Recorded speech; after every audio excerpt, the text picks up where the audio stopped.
वालेकुम रहमतुल्लाहि व बरकातहू। प्यारे बच्चों, कैसे हो आप लोग? उम्मीद यही है अल्लाह रब्बुल इज़्ज़त से कि आप लोग सब बखैरियत होंगे। चलिए बढ़ते हैं आज के हमारे इस वीडियो की ओर। आज के हम लोग देखने वाले हैं कक्षा 7वीं विषय Hindi, lesson number 3, part number 3, अपकार का उपकार, जिसके लेखक है, जिनका नाम है क्या है, दर्शन सिंह आशट। ठीक है, ये उसके लेखक है। तो बच्चों सबसे पहले आप लोग को क्या करना है, सबसे पहले आप लोग को जो तो यहाँ पर शब्द वाटिका जो दिखाई दे रही है, इसको जैसे कि वैसे ही आप लोग को जो तो कॉपी कर लेना है। ठीक है, इसको वैसे कि वैसी कॉपी करना है, लेकिन उसको समझकर पढ़ना है आप लोग को। उसके बाद दूसरा है आप लोगों का, कोष्टक में से उचित शब्द चुनकर रिक्त स्थानों की पूर्ति कीजिए। ठीक है, कोष्टक में यानी कि कौसाइन में दिए गए मुनासिब अल्फाज को चुनकर आप लोग को खाली जगह मुकम्मल करनी है। ठीक है, यहाँ पर कोष्टक के शब्द देख लीजिए, अंडा, कछुआ, घोंसले, ठीक है, गुच्छा और तालाब, ये से दिए गए हैं। तो देखो, किसी तालाब में एक डैश डैश रहता था, तो कौन रहता था? वहाँ पर कछुआ रहता था। ठीक है, कुछ दिनों बाद कौवे की पत्नी ने डैश डैश में अंडे दिए, तो अंडे उसने कहाँ दिए थे? घोंसले में। ठीक है, पेड़ पर लगे जामुन के डैश डैश भी पकने लगे थे, तो गुच्छे पकने लगे थे। वे डैश डैश के किनारे बैठकर फूट फूट कर रोने लगे, तो तालाब के किनारे। कुछ ही पल बाद कछुआ अपने मुंह में उनका डैश डैश लिए बाहर आया, तो क्या वो उसका है? अंडा। तो आप लोग को ये जैसे दिए गए हैं वैसे कि वैसे आप लोग को उसको जो तो समझकर लिख लेना है। ठीक है, ये हो गया आप लोग का रिक्त स्थानों की पूर्ति कीजिए। उसके बाद में प्रश्न नंबर 2 है आप लोगों का, सही कथन के सामने सही तथा गलत कथन के सामने गलत का चिन्ह लगाओ।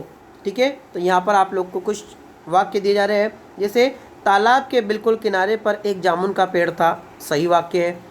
कौवा दूसरों को ना तो परेशान करता था ना ही झगड़ता था, तो ये वाक्य आपका गलत है, तो देखिए गलत का निशान है।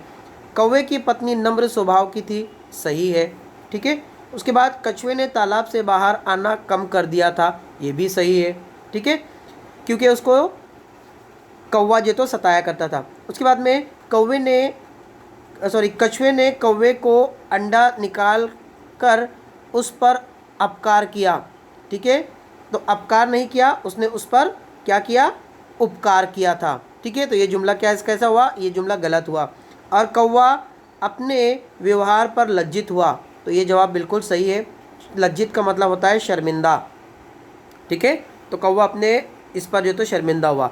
उसके बाद अगला सवाल है आप लोगों का, वो जो कि है आप लोगों का क्या है, किसने किससे कहा। देखिए यहाँ पर आप लोग प्रश्न नंबर 4 देखेंगे तो क्या लिखेंगे आप लोग? निम्नलिखित वाक्य किसने किससे कहा, ये लिखना है।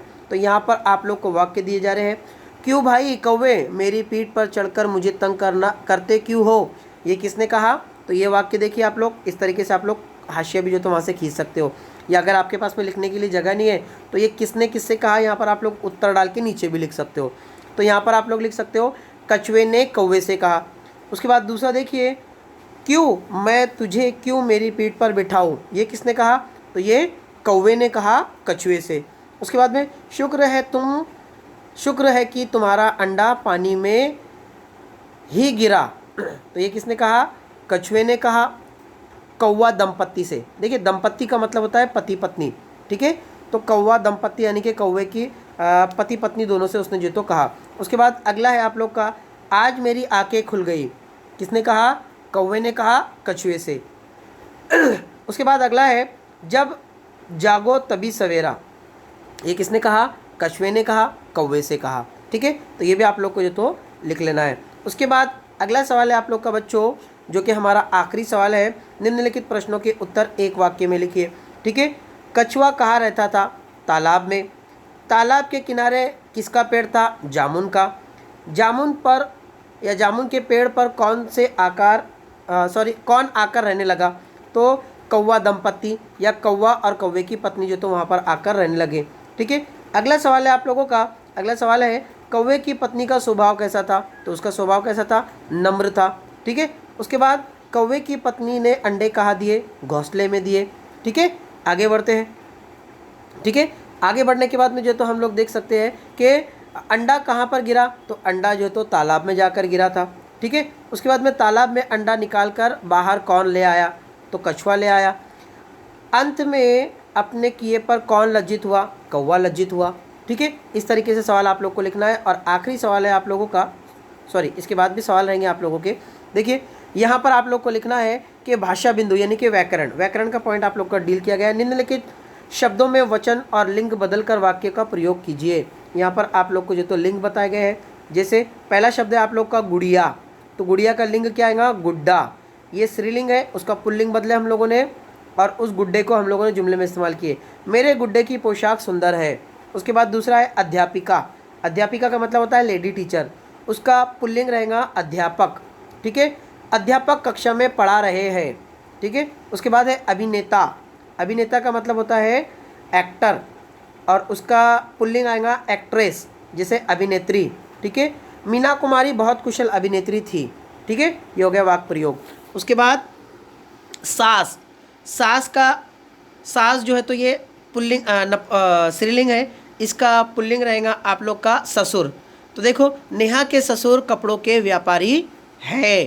ठीक है, ये हुआ आप लोगों का लिंग परिवर्तन कीजिए। अब आप लोग को लिखना है वचन परिवर्तन कीजिए। देखिए वचन कितने हैं? वचन 2 है, एक वचन और बहुवचन। ठीक है, एक वचन और बहुवचन। ठीक है, बहुवचन। एक वचन का मतलब होता है वाहिद और इसका मतलब होता है जमा। ठीक है, तो इस तरीके से आप लोग को लिखना है। थैली, तो थैली एक वचन है, थैलिया इसका अनेक वचन है और उसके आगे उसका जुमला लिखा हुआ है। दीवार, दीवारें, दीवार एक वचन है, अनेक वचन उसका दीवारें है। ठीक है, उसके आगे उसका जुमला लिखा गया है। उसके बाद वस्तु, वस्तुएं, वैसे ही जो तो उसका जुमले में इस्तेमाल किया गया है। बालक, बालक।